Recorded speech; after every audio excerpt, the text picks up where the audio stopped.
Hi, this is Foreigner in the Philippines. Well, we've been looking around our little hotel, our pension house room, trying to find a little bit better light, one that doesn't make me look as if I'm about to audition for a horror movie done without makeup. Anyway, so now I'm in the bathroom. Don't know how that's going to affect the sound, but because recently we've had some experiences of that are not so clear-cut. Usually, if we see a wrecked house, something that is so clearly a catastrophe, we are able to go in and, with the help of our subscribers, we're able to build a new house in 5 or 6 or 7 days, and it's changed the whole family's life.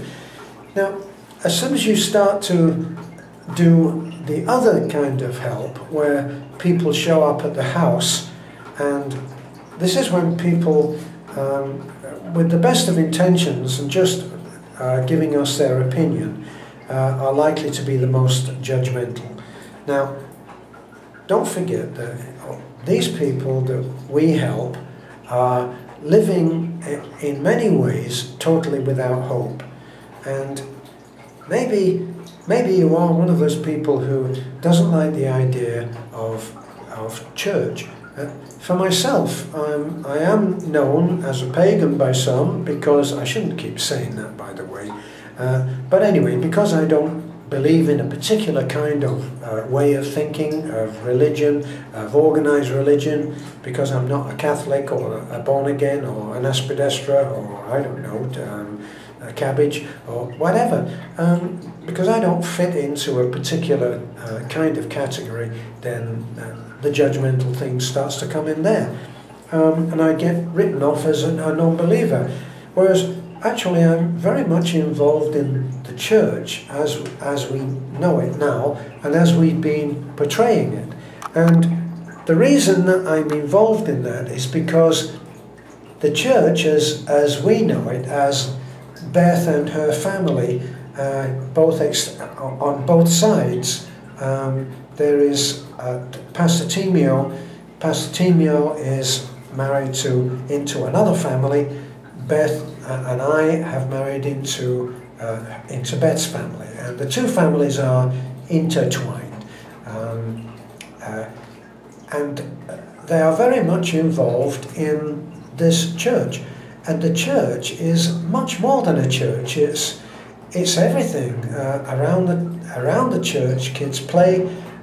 There's the house of Pastor Timio, and lessons are taught in the house on the porch. There's the mango tree. Under the mango tree is where Beth has to conduct her Sunday school, for the want of a better phrase. She takes the kids, as soon as I deposit all those kids, usually 3 truckloads on my Sunday driving job, and I get the kids there to church, and then Beth takes over. And the church becomes a central point for several barangays, and actually for 3 or 4 or possibly 5 families that we have impacted on our help. So it's actually much more, and that's why I have a very strong interest in getting the church completed. It will double the size of the church, double the capacity, and right now on a Sunday the doors are actually overflowing, and people come there. This is where we do all of our give outs for these particular kids. If we take them anywhere, it's usually after the church has had its service, and then we go on somewhere else. If we take them to McDonald's, it all starts there at the church.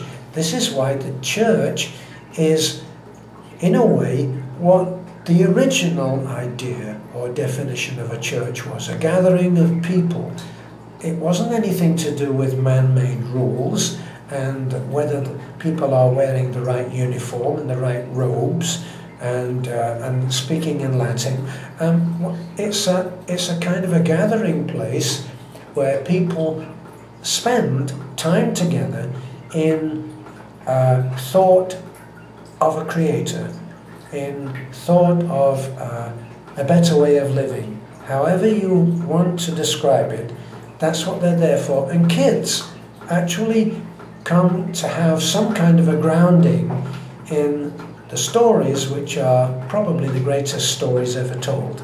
So that's why I have a great interest in we're going to do it. We're going to get the church finished. But that's not actually what I want to talk about here. I'm really talking on a subject that we've dealt with before, about how there are some easy decisions to make. A house that's falling down, it's easy. Rebuild a new house. Knock the old one down, knock the slum down, make a new house. Give hope, give a feeling of pleasure, of pride, of hope in the future, some kind of idea that the future may get good.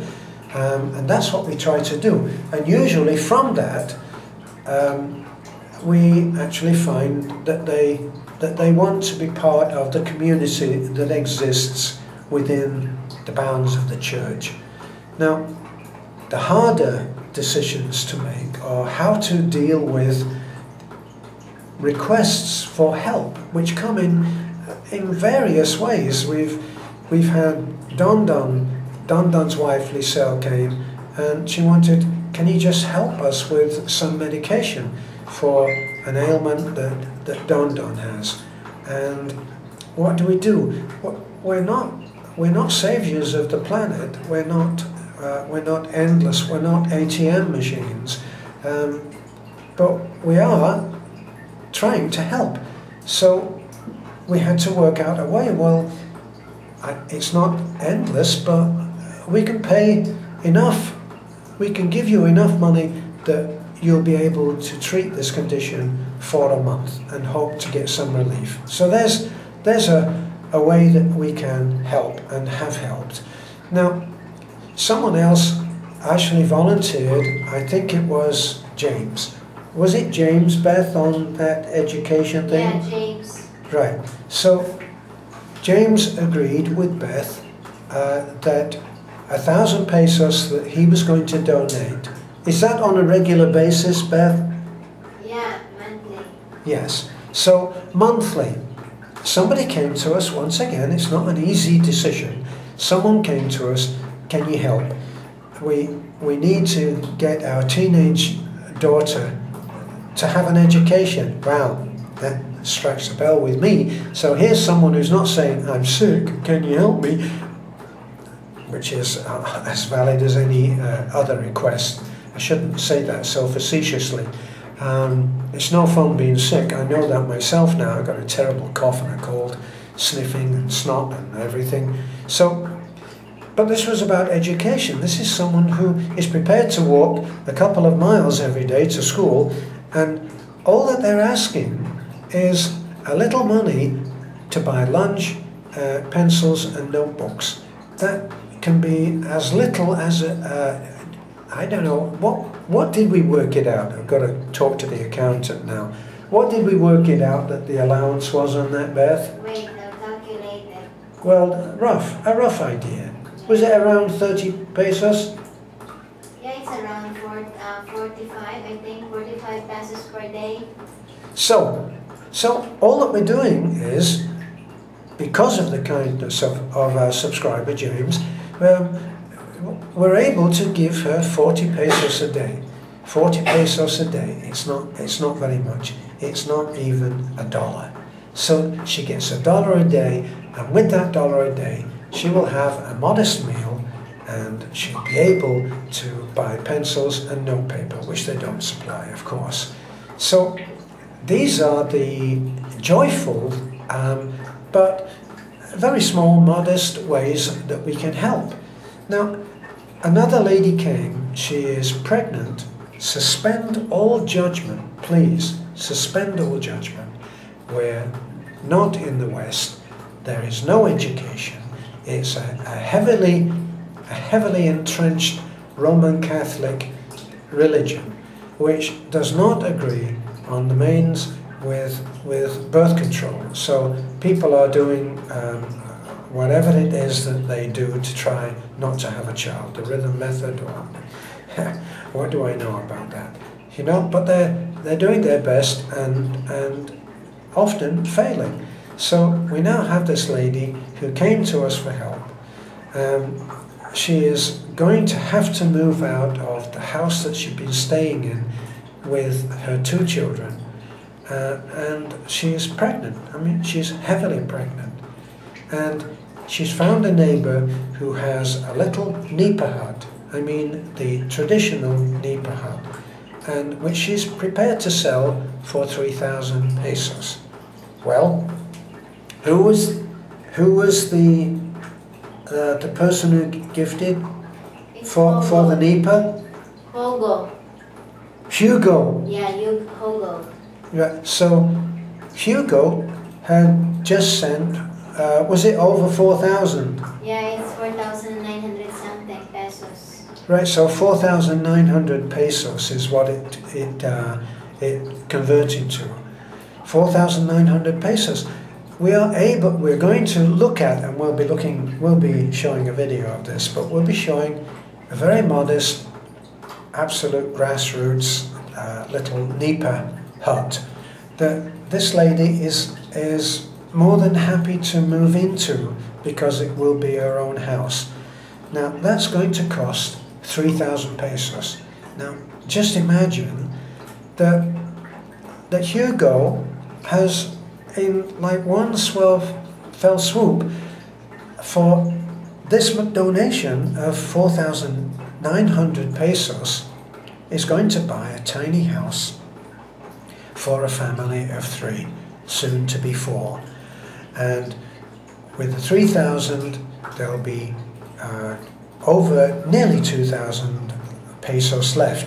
So we'll be able to get Manangrado to go in and do any repairs that need to be done, because he is great at doing the rustic carpentry, nipa roof, and be able to do that and pay for it. And we should be able to get out clean just on the donation, the gift that Hugo has sent. Thank you, Hugo. This is such a tremendous act of kindness that you've done. And you'll soon be able to see a family who will be thanking you for doing this act of kindness. So what we're looking at then is to try to suspend being judgmental. If you can just look and appreciate that this is a world apart. It's the same planet, different world. And it's a life apart, a way of living that is totally apart. It's a level of poverty that you have no idea. You have no concept of the kind of poverty that people are living in, and that we're able to help for really quite modest gifts. So please, if you have nothing better to say,